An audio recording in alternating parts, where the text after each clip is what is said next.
इस कथा के लेखक हैं धीरज कुमार सालुंके।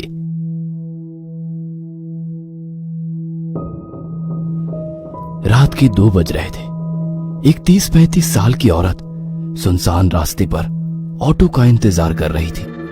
तभी उसी रास्ते पर एक ऑटो आ गया। जैसे ही उस औरत ने हवा में हाथ लहराया, वैसे ही ऑटो ड्राइवर ने ऑटो उसके पास जाकर रोक दी। कहाँ जाना है मैडम? ऑटो ड्राइवर ने उस औरत से पूछा। अवंती नगर। औरत ने उत्तर दिया। ऑटो ड्राइवर ने अपना मोबाइल निकाला और गूगल मैप पर अवंती नगर की तलाश की, क्योंकि वो शहर में नया ही आया था और वो पहले कभी अवंती नगर की ओर नहीं गया था। अवंती नगर वहां से 7 किलोमीटर की दूरी पर था। भाड़ा 300 रुपए होगा मैडम, ऑटो ड्राइवर ने औरत से पूछा। क्या 300 रुपए?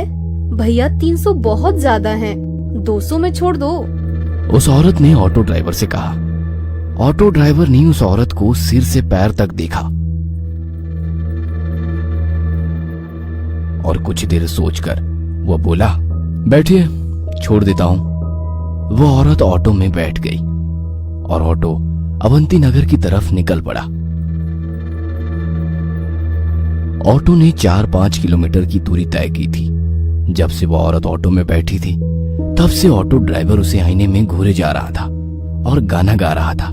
सलाम इश्क मेरी जान जरा कबूल कर लो, तुम हमसे इश्क करने की जरा सी भूल कर लो। ऑटो ड्राइवर के इस बर्ताव से वो औरत डर गई। उसने तुरंत किसी को फोन किया और धीरे से बोलने लगी। वैसे ही रिक्शे वाले ने गाना बंद कर दिया और उसकी बातें सुनने की कोशिश करने लगा। हेलो शालिनी, तू आ रही है ना मेरे घर? तुझे पता है ना कि मेरे पति विशाल अमेरिका चले गए हैं और मैं घर पर अकेली हूँ। वो औरत बोली। नहीं यार, मैं नहीं आ सकती। मैंने तुम्हें दोपहर में ही बताया था ना। फोन की दूसरी तरफ से दूसरी औरत बोली। ठीक है, मत आना। ऐसा कहकर उस औरत ने गुस्से में फोन रख दिया। ऑटो ड्राइवर ने उस औरत की बात सुन ली थी। उसने सुन लिया था कि वो औरत आज रात अपने घर पर अकेली है और उसके सहेली ने भी उसके घर आने के लिए मना कर दिया है। ऑटो ड्राइवर अभी भी शीशे से उस औरत को घूर रहा था। इस वजह से वो औरत बहुत ज्यादा डर गई थी। तभी उस औरत ने एक बंगले के सामने ऑटो ड्राइवर को रुकने के लिए कहा। ऑटो ड्राइवर ने देखा कि उस घर पर सिल्वर लीफ लिखा हुआ था। वैसे वो घर नहीं, एक बड़ा सा आलीशान बंगला लग रहा था।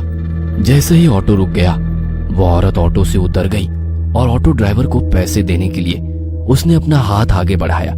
तभी ऑटो ड्राइवर ने पैसे लेते समय उसका हाथ पकड़ लिया और बोला, अब जब तुम मुझे यहाँ तक ले ही आई हो तो एक कप चाय ही पिला दो। ऑटो ड्राइवर की बात सुनकर औरत और भी ज्यादा डर गई। उसने ऑटो चालक के हाथ से अपना हाथ छुड़ा लिया और सीधे गेट के अंदर भाग गई। यह देख ऑटो चालक मुस्कुराया। तभी उसकी नजर पीछे की सीट पर गई। औरत ऑटो में अपना मोबाइल भूल गई थी। इससे पहले कि औरत अपना मोबाइल लेने वापस आती, ऑटो ड्राइवर ने ऑटो स्टार्ट कर दी और वह वहां से 9-2-11 हो गया। कुछ दूर जाकर उसने ऑटो रोका और उस मोबाइल को देखा। वो कुछ 20-25 हजार का महंगा मोबाइल था। यह देखकर वो बहुत खुश हुआ, लेकिन उसने देखा कि मोबाइल बंद था। लेकिन अब कुछ समय पहले ही तो वो औरत मोबाइल पे किसी से बात कर रही थी, तभी तो मोबाइल चालू था। फिर इतने जल्दी ये बंद कैसे हो गया? वो मन ही मन बोला। लेकिन फिर उसने सोचा कि शायद मोबाइल की बैटरी डेड हो चुकी होगी, इसलिए बंद पड़ा होगा। तभी अचानक उसके सिर में एक डरावनी योजना आ गई। मोबाइल फोन देने के बहाने उस औरत के घर जाने की। उसके दरवाजा खोलते ही उसके गर्दन पर छुरा रखकर उसकी इज्जत लूटने की और फिर घर में से सारे पैसे लूट के 9-2-11 होने की योजना बनाई। लेकिन इसके लिए उसे एक और साथी की जरूरत थी, इसलिए उसने अपने एक दूसरे ऑटो ड्राइवर दोस्त को फोन किया और उसे अपनी योजना के बारे में बताया। जब उसके दोस्त ने सुना कि एक सुंदर औरत घर पर अकेली है, तब उसका दोस्त वहां आने के लिए राजी हो गया। उसने अपने दोस्त को उस औरत के घर का पता बताया और उसे तुरंत वहां आने के लिए कहा और खुद उस औरत के बंगले के बाहर जाकर रुक गया। 10-15 मिनट बीत गए थे। पर फिर भी उसका दोस्त अभी तक नहीं आया था। उसने उसे बहुत फोन किए, लेकिन वो उसका फोन नहीं उठा रहा था। ऑटो ड्राइवर को ज्यादा देर तक रहा नहीं जा रहा था। उसे उस औरत का चेहरा बार बार उसकी आंखों के सामने दिखाई दे रहा था। उसके वो हवा में उड़ने वाले बाल उसकी आंखों के सामने आ रहे थे। उसके परफ्यूम की महक अभी भी उसकी नाक में बस गई थी। तो उसने अपने दोस्त को मैसेज किया, मैं अंदर जा रहा हूं, तुम्हारे लिए दरवाजा खुला रखूंगा, जल्दी आ जाना। जैसे उसने मैसेज किया वैसे उसने सीट के नीचे छुपाया हुआ चाकू निकाला और एक हाथ में चाकू और दूसरे हाथ में मोबाइल लेकर वो गेट खोलकर अंदर चला गया। उसने डोरबेल बजाई, लेकिन अंदर से कोई भी जवाब नहीं आया। उसने 3-4 बार डोरबेल बजाई, लेकिन फिर भी अंदर से कोई जवाब नहीं आया। उसने सोचा कि शायद वो औरत अब सो गई होगी। उसे लगा कि उसकी योजना विफल हो गई और गुस्से में आकर उसने दरवाजे पर अपना हाथ मारा। तभी घर का दरवाजा खुल गया। उसने उस औरत का मोबाइल अपनी जेब में रखा और दाहिने हाथ में चाकू लेकर घर में घुस गया। उसने घर का दरवाजा बंद कर दिया और इधर उधर देखने लगा। वो एक बड़ा सा हॉल था। उस फ्लोर पर कोई बेडरूम उसे दिखाई नहीं दी, इसीलिए वो सीढ़ियां चढ़कर दूसरे फ्लोर पर गया। वहां उसने देखा कि एक बेडरूम का दरवाजा खुला हुआ है और उस कमरे में रोशनी चालू थी। ऑटो ड्राइवर चुपके से दबे पांव उस कमरे में जा पहुंचा। अंदर कोई भी नहीं था। तभी उसे बाथरूम में से पानी गिरने की आवाज सुनाई दी। अच्छा, तो वो औरत बाथरूम में है, इसलिए उसे डोरबेल की आवाज सुनाई नहीं दी और इसीलिए उसने दरवाजा नहीं खोला। वो मन ही मन बोला और जल्दी से बाथरूम के दरवाजे के बाहर जाके खड़ा हो गया, क्योंकि उसने सोचा कि जब वो औरत बाथरूम से बाहर आएगी तो वह तुरंत उसके गले पर चाकू रख देगा और फिर बड़ी आसानी से उसकी इज्जत लूट लेगा। तभी अंदर से दरवाजे की कुंडी खुलने की आवाज आई। ऑटो ड्राइवर हाथ में चाकू पकड़कर सतर्क हो गया, क्योंकि वह औरत अब बाहर आने वाली थी। लेकिन 2 मिनट बीते, 4 मिनट बीती, पर वो औरत अभी तक बाथरूम से बाहर नहीं आई थी। आखिरकार ऑटो ड्राइवर ने बाथरूम के दरवाजे को अंदर धकेल दिया। जैसे ही उसने दरवाजा अंदर धकेला वैसे ही उसकी नाक में सड़े हुए मांस की बदबू घुस गई। उसने अपने बाएं हाथ से अपनी नाक बंद कर ली और बाहर से बाथरूम में झांक कर देखा और सामने का नजारा देख उसके पैरों तले जमीन खिसक गई। डर के मारे वो थर थर कांपने लगा, क्योंकि बाथरूम के बाथ टब में 8-10 लाशों का एक ढेर था। वो डर के मारे पीछे हटने ही वाला था कि तभी उस औरत ने पीछे से आकर ऑटो ड्राइवर की कमर में लात मारी और वो बाथरूम में जा गिरा। ऑटो ड्राइवर बाथरूम में गिरते ही उस औरत ने झट से बाथरूम का दरवाजा बंद कर दिया। जैसे ही ऑटो ड्राइवर ने उसकी दाईं तरफ देखा, वो पसीने से तरबतर हो गया और उसने उठकर दरवाजा खोलने की कोशिश की, लेकिन दरवाजा नहीं खुला, क्योंकि उस औरत ने बाहर से दरवाजा बंद कर दिया था। उसे पता चल चुका था कि उस औरत ने जानबूझकर उसे बाथरूम में बंद कर दिया है। ऑटो ड्राइवर दरवाजा पीट पीट कर जोर जोर से चिल्लाने लगा, मैडम दरवाजा खोलो, मैडम मैं आपके पैर पकड़ता हूं, मुझे यहां से बाहर निकालो, मुझसे गलती हो गई मैडम, मुझे माफ कर दो मैडम। वो भीख मांग रहा था, लेकिन बाथरूम के बाहर से कोई जवाब नहीं आया। बाथरूम के बाहर सन्नाटा फैल गया। आखिरकार दरवाजा पीट पीट कर उसके हाथ दुखने लगे और उसने दरवाजा पीटना बंद कर दिया। उसने उसकी दाईं ओर देखा, वैसे ही उसे बाथ टब में लगा लाशों का ढेर दिखाई दिया। 8-10 लाशें एक के ऊपर एक रखी हुई थी और हैरानी की बात तो यह थी कि उन सभी लाशों के ऊपर ऑटो ड्राइवर की यूनिफॉर्म थी। इसका मतलब ये था कि वे सभी लाशें ऑटो ड्राइवर की थी। उसने अपने कपड़ों को देखा तो उसने भी वैसे ही यूनिफॉर्म पहन रखी थी। बाथ टब के बगल में मोबाइलों का ढेर पड़ा हुआ था। ऑटो ड्राइवर ने उसकी जेब से मोबाइल निकाला और वो फिर एक बार चौंक गया, क्योंकि बिल्कुल वैसे ही मोबाइल का ढेर था। वो समझ गया कि उसे धोखे से फंसाया गया है।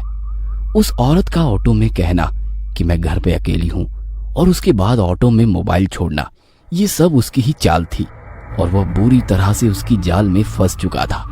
वो समझ चुका था कि वे सभी ऑटो ड्राइवर भी बिल्कुल उसकी तरह ही उस औरत के जाल में फंस गए थे, और वो बाद में उसी बाथटब में मर गए। अब उसके साथ क्या होगा, इसका ख्याल उसके मन में ही आ गया। क्या ऑटो ड्राइवर उस भूतिया बंगलों से बच निकलेगा? इन सभी सवालों के जवाब जानने के लिए इस कहानी का अगला पार्ट देखना मत भूलना।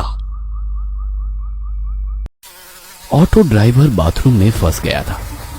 वह डर के मारे पीछे हटने लगा। तभी उसके पैरों को कुछ लगा। जैसे उसने पीछे देखा, उसे एक झटका लगा।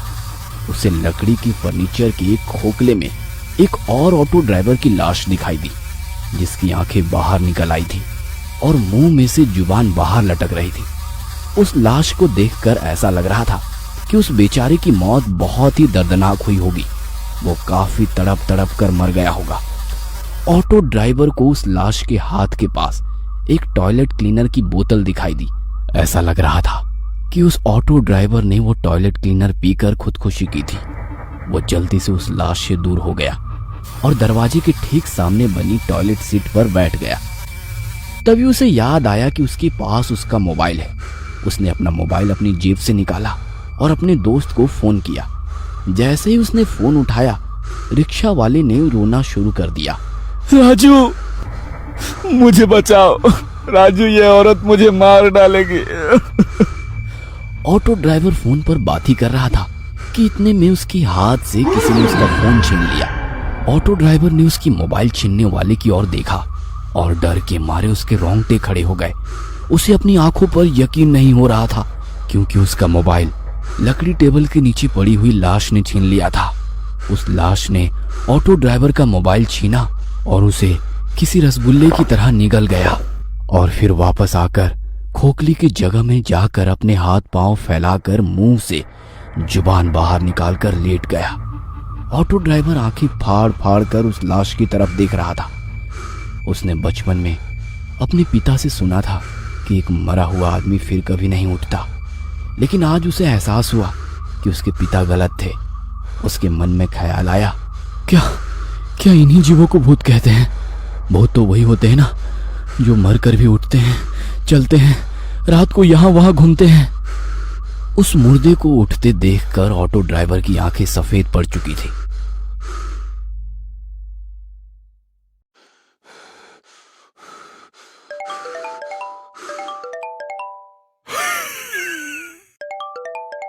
तभी अचानक से उसकी मोबाइल की रिंगटोन बजनी शुरू हो गई। उसका मोबाइल उस मुर्दे के पेट में बज रहा था। ये पक्का राजू का ही फोन होगा। ऑटो ड्राइवर मन ही मन बोल पड़ा। उसे समझ नहीं आ रहा था कि अब करे तो क्या करे। वो बड़ी ही मुश्किल में पड़ चुका था, क्योंकि वो अब ना तो राजू को कॉल कर सकता था, ना राजू का कॉल रिसीव कर सकता था। उसका मोबाइल 2-3 बार बजा, लेकिन कोई फायदा नहीं हुआ, क्योंकि फोन उठाना अब उसके लिए असंभव था। वो मोबाइल ही उसका बच निकलने का एकमात्र रास्ता था। और जब उसे महसूस हुआ कि अब वो रास्ता बंद हो गया है, तो वो फूट फूट कर रोने लगा। मैडम, मुझे यहाँ से बाहर निकालो। मैडम, मुझे यहाँ से बाहर निकालो। वो चीख चीख कर रोने लगा। तभी बाथरूम के बाहर से वो औरत बोली, अरे तुम अंदर कैसे फंस गए?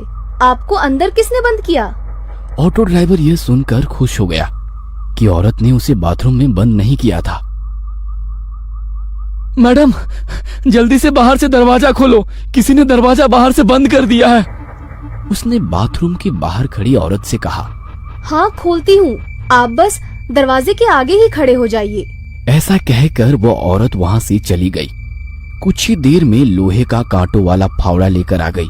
ऑटो ड्राइवर दरवाजे के आगे ही खड़ा हुआ था। क्या आप दरवाजे पर नहीं हैं? उसने रिक्शा वाले से पूछा। ऑटो ड्राइवर अंदर से दरवाजे के सामने खड़ा था। हाँ मैडम, मैं दरवाजे के सामने खड़ा हूँ, आप बस जल्दी से दरवाजा खोलिए।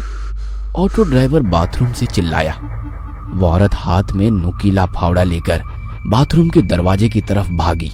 इधर बाथरूम के अंदर ऑटो ड्राइवर ने सोचा, मैडम अभी दरवाजा खोलेंगी, कहीं मैं दरवाजे के बीच में ना आ जाऊं।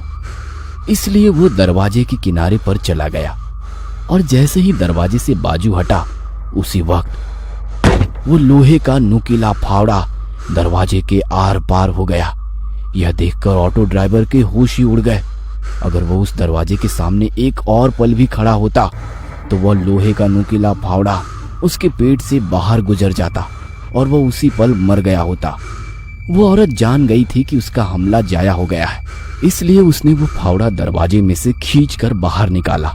अरे क्या हुआ? आप दरवाजे के सामने खड़े रहिए ना, मैं अभी दरवाजा खोल देती हूँ। वो औरत बहुत ही प्यार से बोली, लेकिन ऑटो ड्राइवर ने अपने मुंह से एक शब्द भी नहीं निकाला। अरे अरे डरो मत, मैं तो सिर्फ दरवाजा खोलने की कोशिश कर रही थी। एक बार फिर मीठी आवाज में बड़ी प्यार से बोली। अंदर ऑटो ड्राइवर का हाथ डर के मारे कांप रहे थे।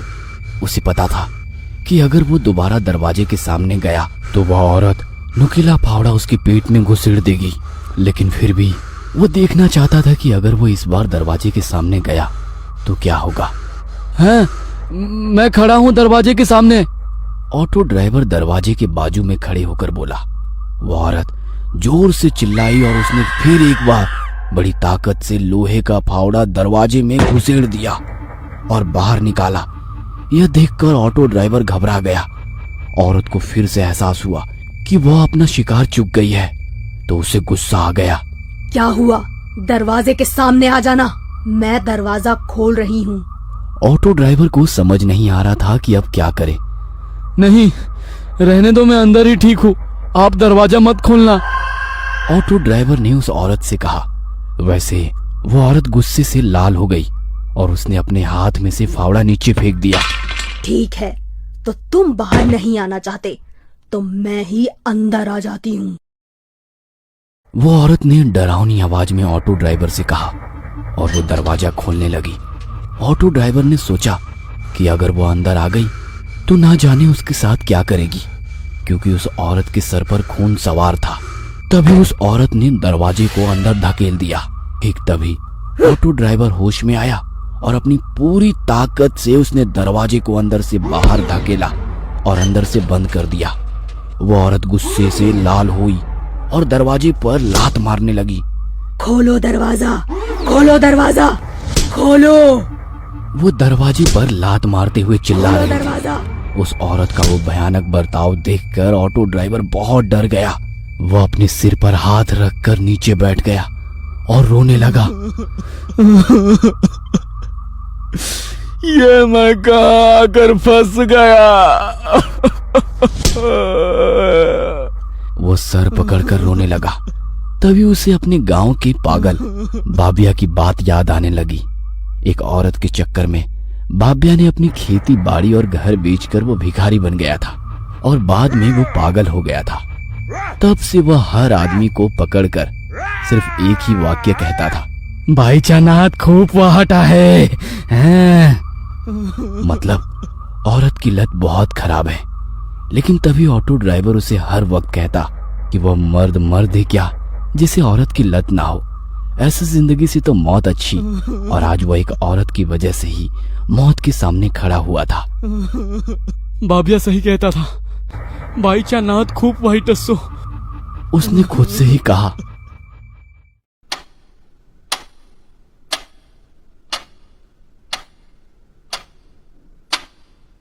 वो टॉयलेट सीट पर अपना सिर रखकर सोच रहा था। इतने में उसे एक ऑटो की आवाज सुनाई दी। उस घर के सामने एक ऑटो आकर खड़ा हो गया था। उसे पता चल गया था कि वो उसका दोस्त राजू ही था जो ऑटो में आया था। राजू, तू आ गया है। वो उठकर जोर जोर से राजू का नाम लेकर चिल्लाने लगा। राजू, राजू, मैं इस घर में हूँ। इस औरत ने मुझे बाथरूम में कैद कर दिया है। राजू, राजू। तभी उस औरत ने दरवाजे पर जोर से लात मारी। चुप बैठ, वरना तेरे मुंह में फावड़ा घुसेड़ दूंगी। उसने रिक्शा वाले से कहा। नहीं, चुप बैठूंगा। ऑटो ड्राइवर थोड़ी हिम्मत दिखाते हुए बोला। तभी उस औरत ने जोर से दरवाजे पर लात मारना शुरू कर दिया। ऐसा लग रहा था कि जैसे दरवाजा टूटने ही वाला है। ऑटो ड्राइवर बहुत डर गया था। तभी घर की डोरबेल बजी। वैसे ही औरत शांत हो गई और ऑटो ड्राइवर राजू राजू कहकर चिल्लाने लगा। जरा रुको, हाँ, मैं बस 1 मिनट में आई। वो औरत मीठी आवाज में चिल्लाई और दरवाजा खोलने के लिए वहां से चली गई। ऑटो ड्राइवर बाथरूम के दरवाजे पर आ गया। दरवाजे में लोहे का फावड़ा घुसाने के कारण दरवाजे में छेद हो गए थे। ऑटो ड्राइवर एक छेद से बाहर देखने लगा। बेडरूम में कोई नहीं था। 3-4 मिनट में वो औरत राजू को बेडरूम में ले आई। राजू को देखकर ऑटो ड्राइवर ने चिल्लाना शुरू कर दिया। राजू बचाओ, इस औरत ने मुझे बाथरूम में बंद कर दिया है। राजू! राजू ने ऑटो ड्राइवर की आवाज सुन ली। वो दौड़ता हुआ बाथरूम के दरवाजे पर आया और बोला, रुको, मैं दरवाजा खोलता हूँ। उसने दरवाजा खोलने की कोशिश की, लेकिन वो खुल ही नहीं रहा था। इस औरत को मत छोड़ना राजू, इसने मुझे अंदर बंद कर दिया है। इसने मुझे मारने की कोशिश की है, खलास कर डालो इसको। ऑटो ड्राइवर ने बड़े गुस्से में राजू से ये कहा। यह सुनकर राजू गुस्से से लाल हो गया। उसने अपनी जेब से चाकू निकाला और जोर से चिल्लाया।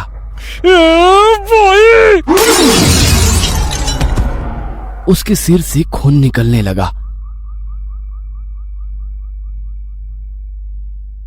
फिर भी राजू उठने की कोशिश करने लगा। उस औरत ने पास में एक टेबल से एक शीशे का फलदान लिया और उसे फिर से राजू के सिर में जोर से पटक दिया और बोली, उप्स, तुम्हें तो लग गई। और एक डायन की तरह हंसने लगी। राजू फर्श पर खून से लथपथ था। वह दर्द से तड़प रहा था। उसके सर में टूटे हुए कांच के टुकड़े घुस गए थे। उसके सर में से सफेद फर्श पर खून बहने लगा था। यह देखकर ऑटो ड्राइवर का दिल दहल गया था। वह जोर जोर से रोने लगा और राजू का नाम लेने लगा। राजू, मेरे दोस्त। राजू ही उसके बच निकलने का आखिरी रास्ता था और वो रास्ता अब बंद हो चुका था। वो औरत राजू के बगल में बैठ गई और उसने राजू का सिर अपनी गोद में रख लिया और उसके सिर पर हाथ फेरते हुए वो लोरी गाने लगी। सो जा मेरे राजकुमार, तुम हो मेरा सारा संसार। जब से तुम मुझे मिले, मेरा जीवन हुआ खुशहाल। जीवन में मेरे रंग भरे तूने ही लाखों हजार। सो जा मेरे राजकुमार, सो जा मेरे राजकुमार। वो लोरी गा रही थी। इतने में अचानक राजू ने अपने पास पड़े चाकू को उठाकर उस औरत के सिर में घोंप दिया। वो औरत चिल्लाई और फर्श पर गिर गई। क्या वो औरत मर गई? क्या घायल राजू जिंदा बच पाएगा? और क्या ऑटो ड्राइवर उस भूतिया बंगलो से बच निकलेगा? इन सभी सवालों के जवाब जानने के लिए इस कहानी का अगला पार्ट देखना मत भूलना।